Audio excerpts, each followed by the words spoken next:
तुमच्या आजूबाजूचे लोक तुम्ही दिल्लीत जावं यासाठी देव पाण्यात घालून बसलेले आहेत. मी चांगल्या भावनेने बोलतो आहे. आमच्या सद्भावना आहेत, आमच्या त्यांच्याविषयी सद्भावना आहेत की महाराष्ट्रातल्या नेत्यानं राष्ट्राचं नेतृत्व करावं, हे आमच्या सद्भावना आहेत.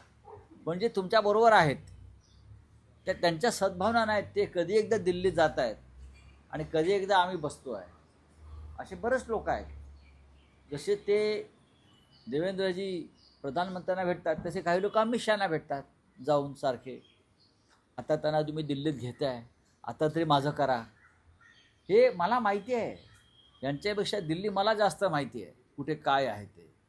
जसे राऊत साहेब, फडणवीसांचं एक विधान होतं जे अत्यंत प्रचलित आणि प्रसिद्ध झालं, ज्यात ते म्हणायचे की मी पुन्हा येईन. हो हो सारखं म्हणायचे मी पुन्हा येईन आणि ते पुन्हा आले. नाही. आता ते म्हणतात की मी इथेच राहीन. इथेच राहीन म्हणजे तिथेच राहणार नाहीत. ते जेव्हा म्हटले मी पुन्हा येईन तेव्हा ते पुन्हा आले नाहीत, लक्षात घ्या. ते जेव्हा म्हणत होते मी पुन्हा येईन तेव्हा ते पुन्हा आले का? नाही, ते पुन्हा आले नाहीत. त्यांना पुन्हा येण्यासाठी शिवसेना फोडावी लागली, राज्यपालाला इकडल्या मॅनेज करावं लागलं. 50-50 कोटी